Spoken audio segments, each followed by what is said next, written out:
지금 문재인 대통령이 홍은동 빌라에서 나왔습니다. 참모들과 지지자들 그리고 취재진과 악수를 하면서 반갑게 인사를 하고 있는 장면이 생중계로 지금 보여드리고 있습니다. 역시 부인과 함께 나왔습니다. 이제 영부인이 되죠. 영부인과 함께 나왔고요. 청와대에 그간 영부인이 4년간 없었는데 이제 영부인의 시대도 다시 4년 만에 돌아왔다는 것도 상당히 이색적인 이야기입니다.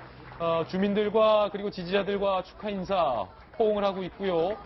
참모와 주민들로부터 현재 꽃다발을 전해받고 있는 모습, 문재인 대통령의 표정과 또 영부인의 표정도 상당히 밝아 보이는데 박성규 전 대변인도 저 대통령이 탄생돼서 꽃다발 받던 그 순간 뭐 생생히 기억하시죠? 이명박 정부 때. 이명박 정부 때는 제 기억이 안 나고요. 예. 왜냐하면 이명박 정부 때는 제 KBS 기자였습니다. 아, 그렇군요. 쇠고기 때문에 난리가 나고 그다음에 언론의 중요성, 방송의 중요성에 대통령이 심각하게 이게 깨달음이 있어서 그다음에 들어갔죠. 사실 이게 들려주고 싶은 얘기인데 여기 분위기 맞는지 모르겠어요. 531만 표 차로 당선이 됐었잖아요.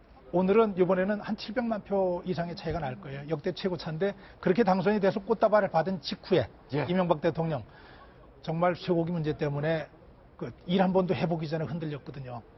지금 저 기분 좋은 상태가 계속 좀 이어질 수 있도록 돼야 되겠고 그리고 저 모든 마음들이 지금 다 새롭게 대통령 당선된 분이 정말 나라 잘 이끌어 달라는 진정한 축하와 마음의 표시 아니겠어요? 예. 그죠? 그 마음 다 받아서 가셔야죠. 그리고 찬성했던 분들, 반대했던 분들 할 것 없이 대통령이 모두의 대통령이 되겠다고 선언하셨는데 선거를 통해서 대통령으로 우리가 뽑아냈으니 이제 대통령이 성공할 수 있도록 또 힘을 모아야죠. 그래야지 대한민국이 성공하죠. 예.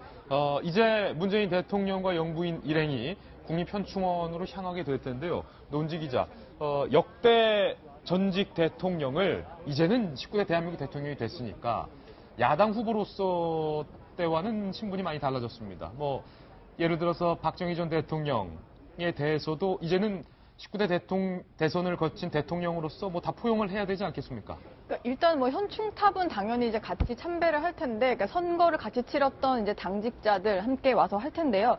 뭐 그 전직 대통령들이 묘역까지 둘러볼지는 아직 알려지지는 않았는데 그 말씀하신 대로 통합의 대통령 이걸 그 메시지를 이제 첫 메시지를 내놨기 때문에 아무래도 다 둘러봐야 되지 않을까, 둘러볼 계획이지 않을까 이런 조심스럽게 예측은 해봅니다. 일단은 근데 출발해서 저희가 뭐 계속 보여드릴 테니까 어떤 방향으로 향하는지는 좀 더 지켜봐야 될 것 같습니다. 예, 그것도 아마 관전하실 때 재밌는 포인트가 될 것 같습니다. 아마도 이제 뭐 모든 전직 대통령에 대해서도 포용을 하겠다라는 입장인 것으로 제가 알고 있습니다. 지금 홍은동 빌라 앞에서 주민들과 이야기가 있는 것 같아요. 주민들과 이야기를 지금 나누고 있는 것 같은데 새로운 대통령으로서 역시 포용해서 가겠다, 통합해서 가겠다. 지금 이런 메시지를 현재 밝히고 있는 것으로 전해지고 있습니다. 자, 이제 차량으로 탑승을 할 것 같아요. 기념사진도 이제 홍은동 사저에 삼고 찍어야죠. 요 사진이 또 오래오래도 갑으로 물려줘야 되는 뭐 그런 사진 아니겠습니까? 주변 지지자들이 박수를 하고 환호를 하고 있는 모습도 저희가 확인을 할 수 있습니다.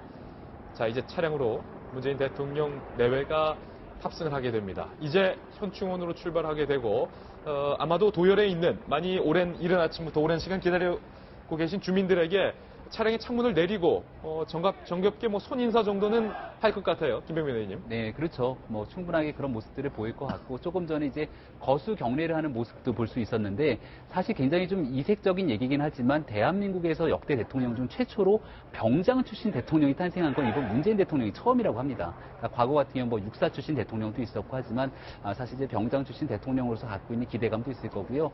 뭐 많은 국민들이 이번 문재인 대통령 같은 경우는 어찌 보면은 40%가 넘는 굉장히 좀 어찌 보면 많다면 많은 득표로 당선된 상황이 있기 때문에 현재와 같은 상황 속에서 특히나 이 최순실 국정농단을 극복하기 위한 적폐청산과 그리고 국민통합을 한 번에 이뤄내야 되는 굉장히 막중한 과제를 안고 있는 상황이거든요.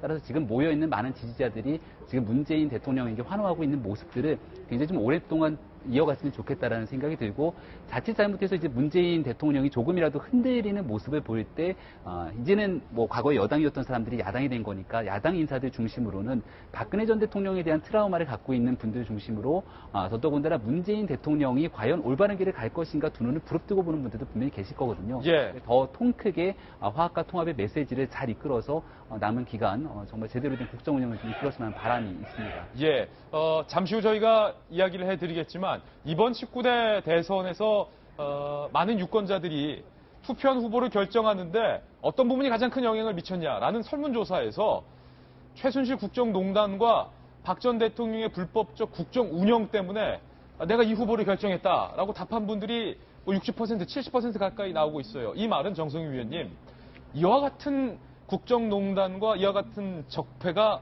다시는 있어서는 안 되겠다. 그것이 바로 그 촛불 민심이 바로 이번 선거를 만들어내는 동력 아니겠습니까? 근데 재미있는 것은 이번에 그 여론조사 보면은 최순실 국정농단, 그 다음에 박 전 대통령의 불법적 국정 운영이 투표를 결정하게 된 그 어떤 요인이다 하는 부분이 지금 75%, 80% 가까이 되는데 그 나머지 24.4%는 다른 요인이 24.4%가 이제 홍준표 후보의 득표율과 거의 겹칩니다. 그러니까 다시 보게 되더라도 촛불 민심이 이번 선거 결과에 그대로 반영이 됐다. 촛불 민심이 반영이 됐다. 예, 문재인 대통령을 찍거나 뭐 안철수나 뭐 유승민 다른 사람을 찍었다 하더라도 되게 그렇게 분산이 된 거지만 그렇게 반영이 됐고 그다음에 나머지 그거까지 무관한 어떤 요인으로 한 사람들이 홍준표를 찍었다는 것이 거의 겹치게 나와서 이번 선거는 다시 말씀드리지만 국민이 만들어낸 선거입니다. 뭐 헌법 절차상 탄핵 이후에 만들어진 선거고 그러니까 역대 어떤 선거가 대선이 다 이제 국민의 뜻을 반영하는 것이지만 이번은 맞는 것부터 시작부터 국민이 만드는 선거이기 때문에 예. 앞으로 대통령이 생각하게 대한 가야 될 길과 어떤 임무가 그런 것이 굉장히 더 막중하다.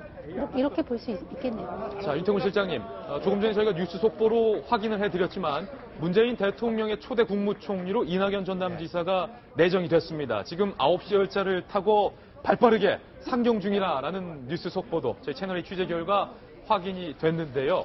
이낙연 전남지사 초대 총리로서 일단은 역시 호남 출신의 그렇죠. 총리가 내정이 됐다.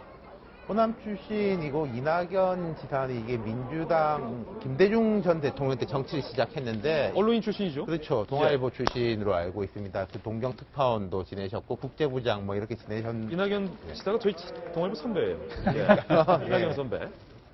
근데 이제 이분이 이제 쭉 야권에 있으면서 그게 장점이었어요. 뭐 친문이다 비문이다 이런 컬러가 이제 명확치 않은 점이 이제 오히려 장점이었고 예. 그리고 호남이 이제 국민의당 창당을 해가지고 쭉 빠져나갈 때 민주당이 지켰던 점, 그리고 지난 지방선거에 민주당 간판으로 전남지사 당선된 점이고, 이런 거 생각하시는 분들이 있을 텐데, 아니, 그럼 전남지사는 어떻게 되는 거냐. 네. 사퇴를 하겠죠. 전남지사는 사퇴해야 된다. 조금 부담이 덜한 것이 내년 6월에 이제 지자체 선거가 있기 때문에. 벌써 시장 뽑고 도지사 뽑고 선거 내년이다. 그러니까 왜 홍준표 후보 사퇴해가지고도 재보궐선거를 안 하잖아요. 네. 그러면 여기 전남지사도 재보궐선거는 하지 않게 됐고 또 전남에서 이번에 문 대통령의 지지율이 상당히 높게 나왔기 때문에 예. 이낙연 지사가 국무총리를 간다고 하더라도 도정에는 뭐 크게 심각한 영향은 없을 것이다. 오히려 전남 도민들 입장에서는 기분이 좋을 수 있는 거겠죠. 예. 아무래도 국무총리가 우리 도지사 출신이라면 그런 부분이 있지 않겠냐. 이런 데 대한 이제 다목적의 포석인 것 같습니다. 그러면 이제 이런 건 볼 수 있겠죠. 이낙연 지사가 좀 정무형 총리이기 때문에 나머지 자리들은 경제라든지 안보가 조금 중심이 되는 그런 식으로 오늘은 아마도 총리 내정자가 나오게 되면은 비서실장, 대변인 뭐 이런 자리 정도까지 특히 청와대 일부 자리들은 나올 것 같아요. 왜냐하면은 인사를 하기 위해서는 인사 검증을 해야 되는 뭐 민정수석이 필요한 거죠. 예. 당장에 하나씩 하려면 대변인이 필요한 것이고요. 예. 이번 이낙연 전남지사의 초대 총리 내정은 아마도 문재인 대통령이 탕평과 화합 인사 차원에서 전남지사 출신의 이낙연 지사를 내정했다라는 것. 한편으로 앞서 한 조간신문에서는 안희정 충남지사를 초대 총리로 내정하느냐, 이낙연 지사로 초대 총리로 내정하느냐 고민이 깊어지고 있다라고 했는데 안희정 지사가 어제 뽀뽀를 했단 말이에요, 볼에. 근데 초대 총리에서는 일단은 인상이 되지 않았는데 안 지사는 좀 서운할 수도 있겠어요.